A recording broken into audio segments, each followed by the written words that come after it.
মা আমাকে 50 টাকা দাও তো। না দেব না। ধুর, হ্যাঁ তরমুজ দেখি মা দেখার আগে এখান থেকে তরমুজটা নিয়ে আমাকে পালাতে হবে।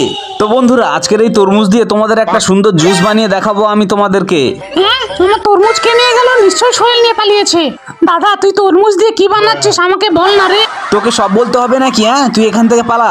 তো বন্ধুরা ততক্ষণে আমি জুসটা বানাতে থাকি, আর তোমরা আমার মতো যারা গরিব মানুষদেরকে ভালোবাসো তারা ভিডিওতে একটা লাইক দিয়ে যাবে। কই তুই কেমন জুস বানাচ্ছিস একটু খেয়ে দেখি তো। ওয়াও জুসটা তো দারুণ হয়েছে রে দাদা। তাই নাকি? এই রে মা চলে এসছে, তো দেখি তাড়াতাড়ি জুসগুলো আমাকে বোতলে ভর্তি করতে হবে। মা আমাদেরকে ধরতে পারেনি, আমার সাথে আয় তাড়াতাড়ি। হ্যাঁ আমার তরমুজের জুস বানিয়ে কোথায় নিয়ে পালাচ্ছে? দাঁড়া তোকে আজকে ধরতে পারলে মেরেই ফেলবো, তোর ব্যবস্থা করছি আজকে। এখানে লুকিয়ে লুকিয়ে দেখি কি করছে। এই নাও দাদিমা, এই গরমে তরমুজের জুসটা খেয়ে নাও তাড়াতাড়ি। দাদা দাদি এত গরমে তোমরা কাজ করছো, তাই জন্য আমি তোমাদের জন্য তরমুজের জুস বানিয়ে নিয়ে এসেছি। থ্যাংক ইউ নাতি। আরে না না, আমাকে ধন্যবাদ জানাতে হবে না দাদা।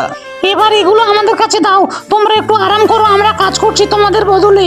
দাদা ভালো করে পরিষ্কার কর বলে দিচ্ছি। বাহ এরা তো আজকের একটা ভালো কাজ করেছে।